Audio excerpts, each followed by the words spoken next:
The Trump tariff case, a Supreme Court decision that could reshape America's global standing. Legal background, a battle over presidential power. On August 29, 2025, the Federal Court of Appeals ruled 7-4 that the International Emergency Economic Powers Act, IEEPA, does not authorize the president to impose retaliatory tariffs. This decision threatens to dismantle the entire tariff framework built by President Trump, a system that generated up to $1 trillion in revenue and served as a cornerstone of his national strategy.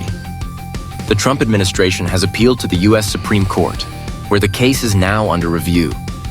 If the lower court's ruling is upheld, the U.S. government could be forced to refund up to $1 trillion to foreign companies, the largest refund liability in U.S. history. Treasury Secretary Scott Bessent has warned that such an outcome would be a financial catastrophe, triggering economic collapse and severely weakening America's global position. This is no longer just a legal dispute. It's a direct assault on presidential authority, economic sovereignty, and the tools the United States uses to defend itself without military force. A practical perspective before we dive in. Before we begin dissecting who's legally right or wrong, let us be clear. We're not here to debate the legality of either side's argument. In today's polarized political climate, both the left and the conservative camps have highly skilled legal experts. They know how to leverage the law, and sometimes even twist or reinterpret it, to serve their own agendas. That's why, instead of getting lost in legal technicalities, we're choosing a different lens, the lens of what benefits or harms America. When we ask, does this help or hurt the country? The real issue becomes much easier to see. So if you care about truth, sovereignty, and the future of the United States, join us as we break it down. And hey, don't forget to subscribe, like, and share. 2. Tariffs as strategic architecture, reshaping trade and defending the nation. President Trump's tariff policies were never just about economics. They were a strategic tool to restructure global trade and protect national security.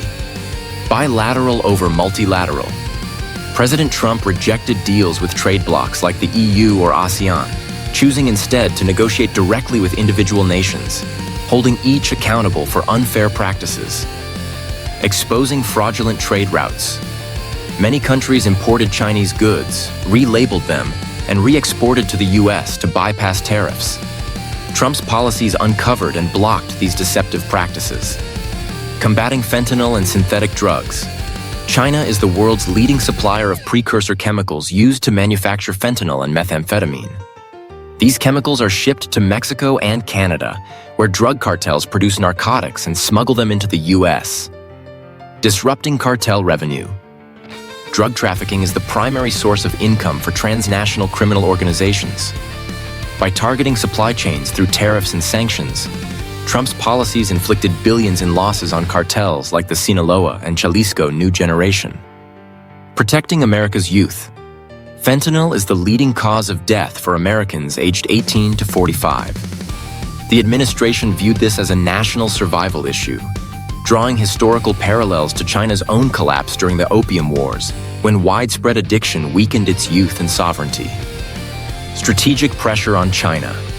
Tariffs were part of a broader campaign to hold China accountable, not just for trade imbalances, but for its role in fueling the synthetic drug crisis that threatens American lives. 3. Who opposes the tariffs, and why? The appellate court's 7-4 decision was driven largely by judges with Democratic-leaning backgrounds or anti-Trump affiliations. Judges opposing the tariffs. Kimberly A. Moore, Chief Judge, appointed by George W. Bush, but known for independent rulings and opposition to Trump. Raymond T. Chen, Richard G. Taranto, Todd M. Hughes, appointed by Barack Obama.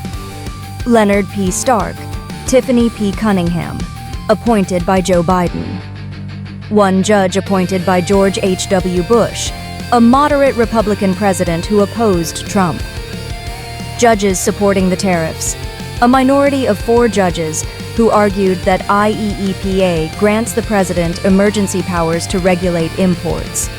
Names have not been fully disclosed. Even Judge Timothy Reif, appointed by Trump to the U.S. International Trade Court, ruled against the tariffs at the lower level, highlighting the complex and politically charged nature of the case. 4. Consequences of blocking Trump's tariff policy.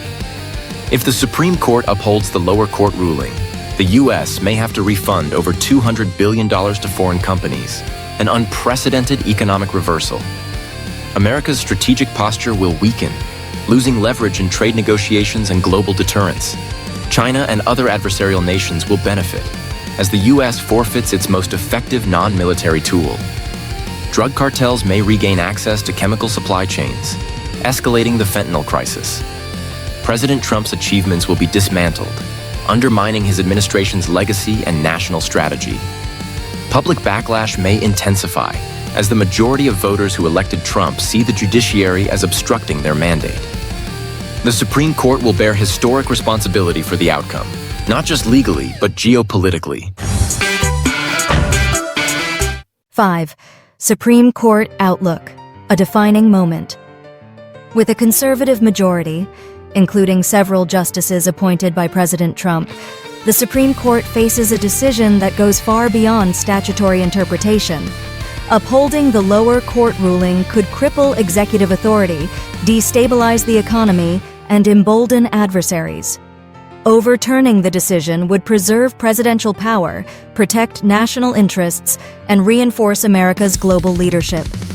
Given the stakes, it is highly likely that the Supreme Court will reverse the appellate ruling or at minimum preserve key elements of the tariff framework, ensuring continuity in U.S. trade and security policy. Conclusion. This is not merely a legal dispute. It is a strategic crossroads for the United States. President Trump's tariff policies have reshaped global trade, disrupted drug cartels, and defended American sovereignty. Blocking them now would not only unravel those achievements, but also serve the interests of China and other hostile powers. More troubling, however, is the opposition's weaponization of the judiciary as a political tool to undermine President Trump, regardless of the consequences for the American people.